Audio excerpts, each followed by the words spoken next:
그럼에도 불구하고 우리가 그 빈들을 지나서, 아니 그 빈들을 지나 하나님의 뜻이 하늘에서 이룬 것처럼 나를 통해서 땅에서 실현하기 위한 그 삶까지 내가 그 빈들을 묵묵하게 지낼 수 있는 힘은 어디서 올까? 오늘 본문에서 우리 두 가지를 묶어서 한 가지로 한번 찾아보도록 하겠습니다. 본문 60절 말씀입니다. 함께 읽어볼까요? 시작. 어머니가 대답하여 이르되 아니라 요한이라 할 것이라 하매. 여러분, 우리가 빈들의 삶을 포기하지 않고 감당하려면요, 내 주변에 믿음의 사람들 있어야 돼요. 다시 말하자면 내가 믿음의 사람들 곁에 있어야 돼요. 사가라는 요한이 태어나기를 기다렸을 것입니다. 말하기를 기다렸지만 태어나도 말문이 막혔어요. 그런데 할례 때가 돼서 친척들이 아이의 이름을 사가랴로 지으려고 할 때 여러분, 먼저 나선 사람이 엘리사벳입니다.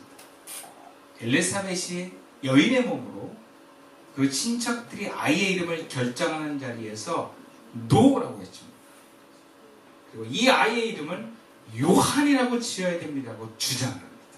어디 버릇없이 그 당시 문화로 여성들을 좀 약간 존중하지 않는 문화 속에서 며느리가 당당하게 요한이라고 욕을 하는 것이죠.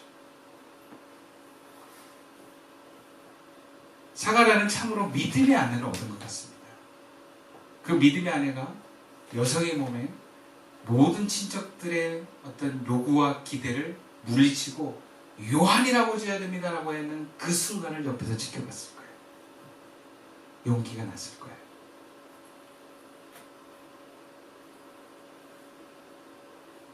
말 못하는 사가랴를 대신해서 노라고 얘기할 수 있는 사람.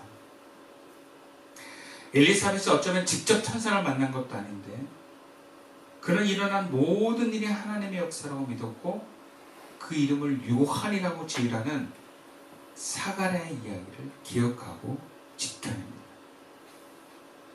아이가 태어나자마자 사가랴의 말문이 터지지 않았지만 그것이 그렇게 중요하지 않았어요. 당신 왜 말을 못해? 막 이게 아니고 말을 못하는 한이 있더라도 이 아이의 이름은 요한이라고 지어야 돼요. 여러분, 그것은 그 아이의 운명이 우리의 자식으로서의 삶을 산 것을 내려놓겠다는 거예요. 이 아이는 하나님께 바쳐져서 하나님 뜻대로 쓰여진다라고 하는 선언입니다.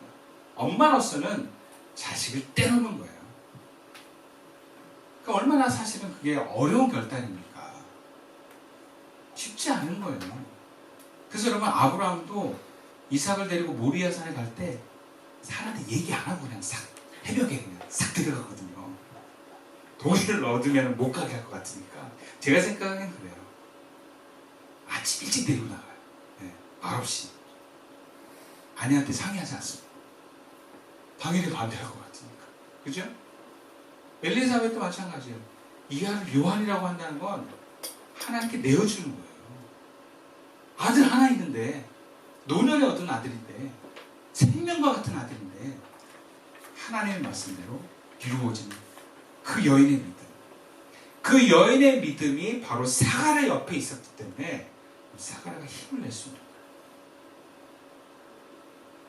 대개 교회 보면 부부들이 다 예수 잘 믿는 경우는 드뭅니다. 그런데 한 사람이라도 하나님께 바로 서 있잖아요. 그러면 옆에 사람 믿음이 생겨요. 네. 용기를 얻습니다. 많은 교회 여성들이, 특히 권사님들의 간증들이 예수 안 믿는 남편을 결국에는 교회대로, 안 되는 경우가 가끔 있긴 있지만, 그렇게 해가지고 남편을 교회 봉사도 시키고 그러면서 남편의 신앙이 자라는 경우가 허다합니다. 제가 최근에 만난 분도 정말 하나님 앞 귀하게 쓰임받는 분인데, 그분이 저한테 이런 얘기해요. 목사님, 저는 집에서도 선교사처럼 삽니다. 자기 아내, 남편과 두 아들이 예수를 잘 믿을 수 있도록 자기가 선교사처럼 정말 하나님의 종으로 자기가 정말 사랑으로 섬긴다. 그래서 더 하나님께 다가갈 수 있도록. 그러니까 그렇게 한 사람이라도 가정에 제대로 서면 그 시너지가 일어납니다. 우리 스스로가 빈들에 있을 때 참 어렵고 힘듭니다. 그런데 믿음의 사람들을 만나서 격려를 받잖아요. 그 힘이 나는 거예요. 저도 이 개척을 하면서 얼마나 많이 흔들렸겠어요. 야, 이게 왜 하나님 뜻이 왜 내 삶에는 이루어지지 않지? 막 그랬을 때 제가 이런 선택을 한 것을 존중하고 귀하게 여기고 잘하고 있다고 응원한 하나님의 사람들이 참 많이 있었어요. 그래서 같이 밥을 먹고 운동도 하고 뭐 말할 때마다 잘 들어주고 또 보이지 않게 저와 사역을 위해서 기도하는 수많은 중보 기도자들이 여러분 제가 이 빈들을 같은 이 기간들을 지나가게 하는 줄 믿습니다. 그리고 우리가 스스로 혼자서 하나님의 사람으로 살아가는 게 아니에요. 다 기도해주는 사람이 있고 믿음의 사람들을 만나면서 우리가 하나님의 나라를 이루어가는 것입니다. 그러기 위해서 하나님께서 예수님을 통해서 우리에게 주신 게 바로 교회입니다. 교회는 그렇게 서로 용기를 주고 격려하면서 하나님의 뜻을 묵묵하게 이뤄나갈 수 있도록 도와주는 공동체입니다.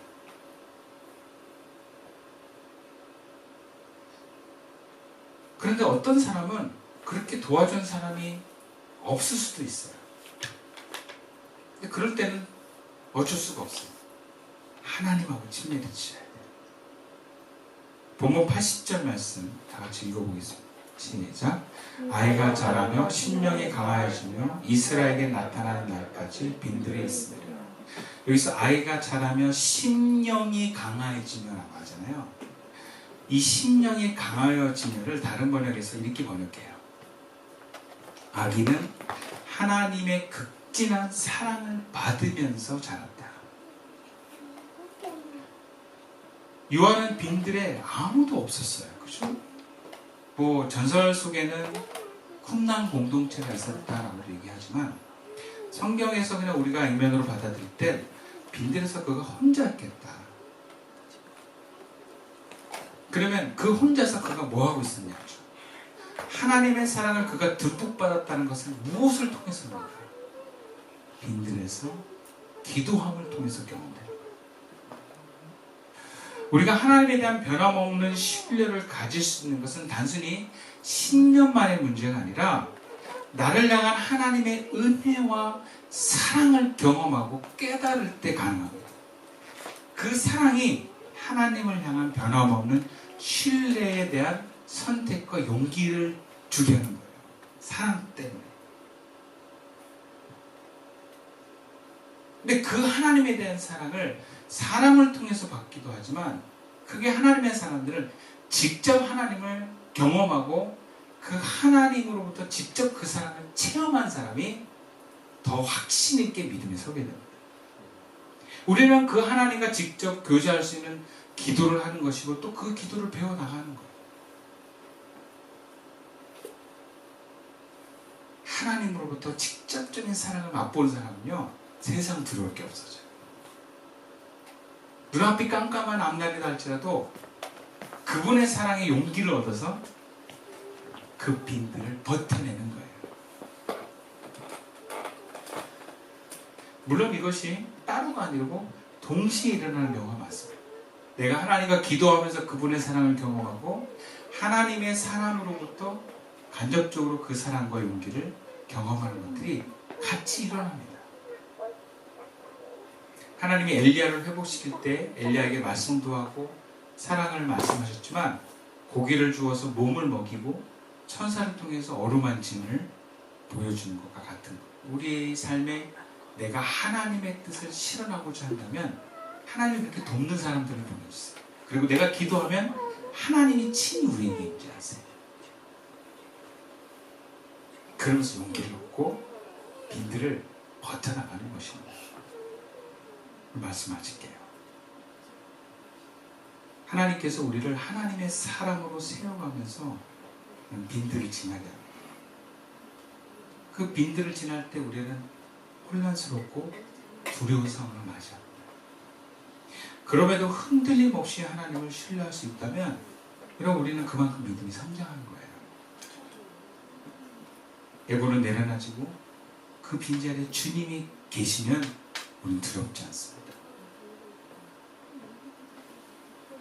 그 빈들에서 우리의 심령은 강하여지고 자라게 될 것입니다. 그리고 많은 사람을 하나님께로 인도해내는 하나님의 계획하심이 우리를 통해서 나타난 것일 것입니다. 여러분 그런 삶을 향해서 우리에게 허락된 빈들이라 할지라도 믿음으로 함께 감당해 나갈 수 있기를 주님의 이름으로 축원드리겠습니다. 기도드리겠습니다.